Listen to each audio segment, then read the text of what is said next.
Presented by Adishakti Films.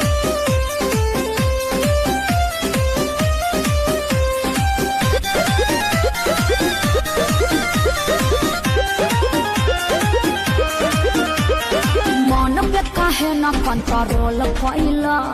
कांड हमरा संगे अनमोल कइला एकरा संगे करी ए मन के काहे न कंट्रोल कइला कांड हमरा संगे अनमोल कइला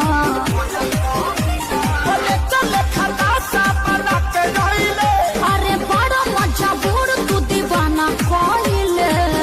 दौड़ा कहीं का हमारे कराना में तो पगली लिखाइले हमरा से सुंदर थोड़ी मिली टूटल चपला पेन्ही मिले चली आइले तोहरे नु कीड़ा काटत रहे तारा ना काटेला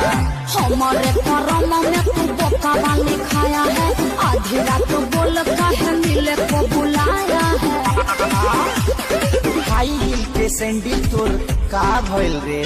आ धइले नुगा कि फेका गइल रे तबे पाँव हम आवत रहनी दिया बाबू ताके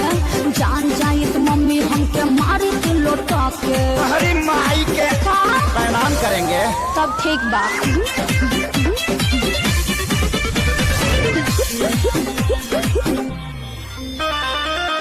दुआरा पर खेला कर रहे पबजी छोटका भाई हो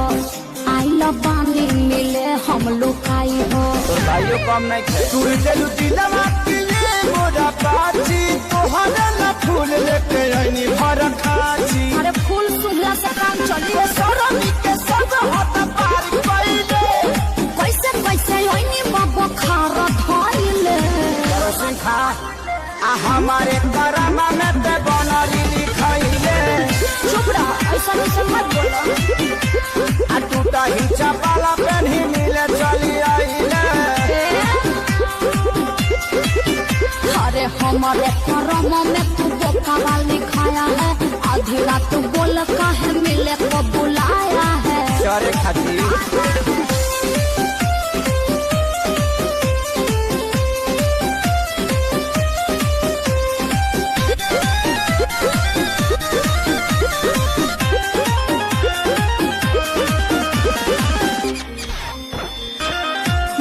बानी मन तहरा दिल में बानी छपा